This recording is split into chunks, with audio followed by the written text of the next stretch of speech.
Good evening, everybody. The following contains violence and some truly filthy language, so if you feel such would offend you, I recommend you stop now. The Ballad of Eskimo Nell. When a man grows old and his balls grow cold and the tip of his prick turns blue, when it bends in the middle like a one-string fiddle, he can tell you a tale or two. So pull up a chair and stand me a drink, and a tale to you I'll tell about Dead-Eye Dick and Mexican Pete and a harlot named Eskimo Nell.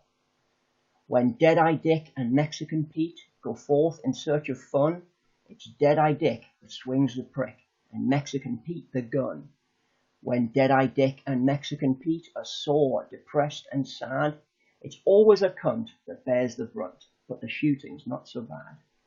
Now Dead-Eye Dick and Mexican Pete lived down by Dead Man's Creek, and such was their luck, they had no fuck for nigh on half a week. Oh, a moose or two, and a caribou, and a bison cow or so, but for Dead-Eye Dick with his kingly prick, this fucking was mighty slow. Dick pounded on his cock with a huge piece of rock, and he said, "I want to play. It's been almost a week at this fucking creek, with no cunt coming my way."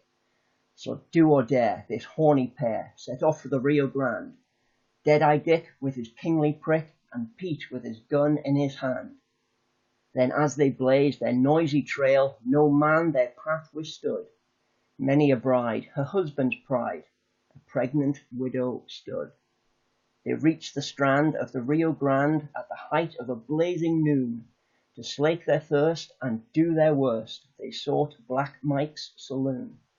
The swinging doors they pushed back wide, both prick and gun flashed free. "According to sex, you bleeding wrecks, you'll drink or you'll fuck with me."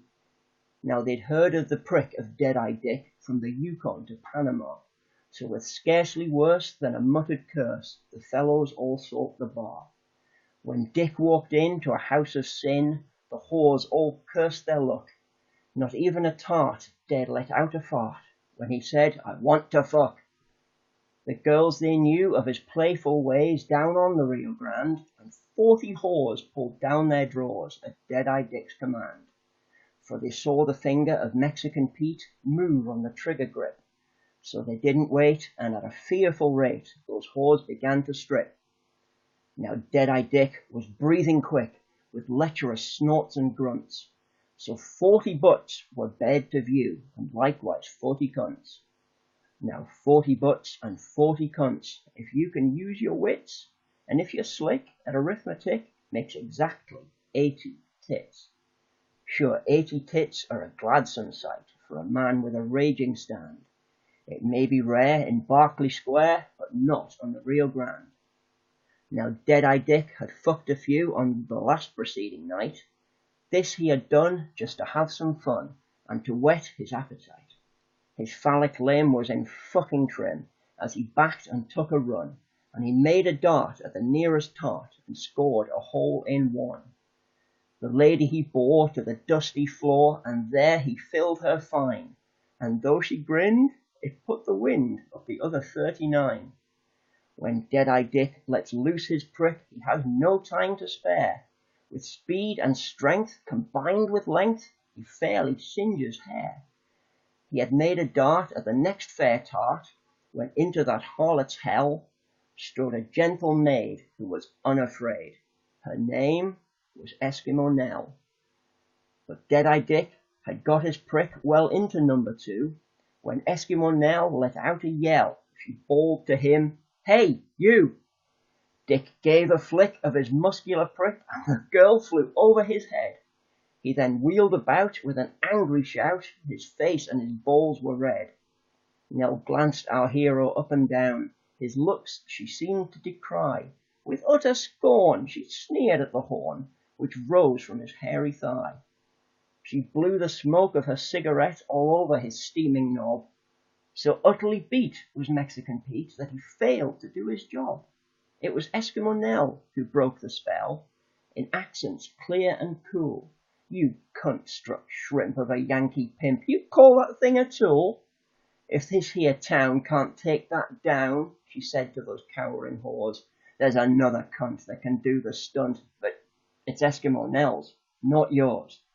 She dropped her garments one by one with an air of consummate pride, and as she stood in her womanhood, they saw the great divide.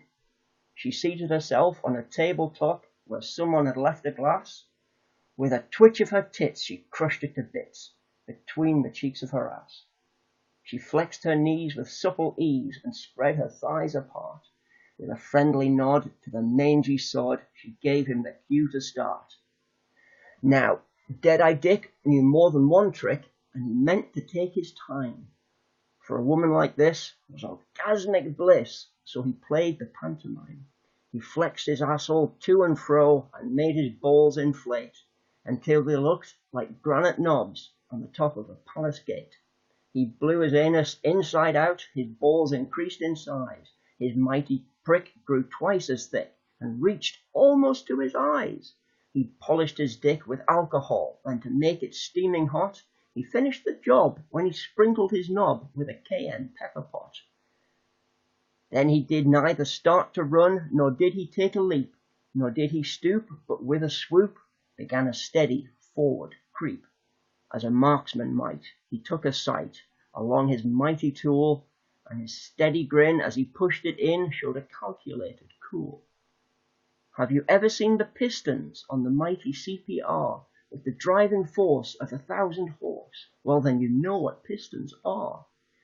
Or you think you do, but you've yet to see the ins and outs of the trick, of the work that's done on a non-stop run by a fellow like Dead-Eye Dick.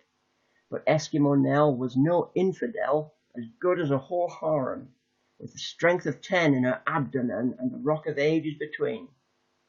With nary a scream, she could take the stream like the flush of a water closet. Now she gripped his cock like a Chatswood lock on the National Safe Deposit. But Dead-Eye Dick would not come quick. He meant to conserve his powers, for if he'd a mind, he'd grind and grind for 16 solid hours. Nell lay a while with a subtle smile, then the grip of her cunt grew keener, and with a squeeze of her thigh, then sucked him dry with the ease of a vacuum cleaner. She performed this trick in a way so slick as to set in complete defiance the principal cause and basic laws that govern sexual science. She calmly rode through the phallic code which for years had withstood the test, and the ancient rules of the classic schools in a moment or two went west. Right here, my friend, we come to the end of Copulation's classic. The effect on Dick was sudden and quick, and akin to an anesthetic. He fell to the floor, and he knew no more, his passions extinct and dead, nor did he shout as his cock fell out, though 'twas stripped right down to a thread. Then Mexican Pete did leap to his feet, to avenge his pal's affront. With a jarring jolt of his blue-nosed colt, he rammed it up Nell's cunt. He rammed it hard, to the trigger guard, then fired 2 times 3.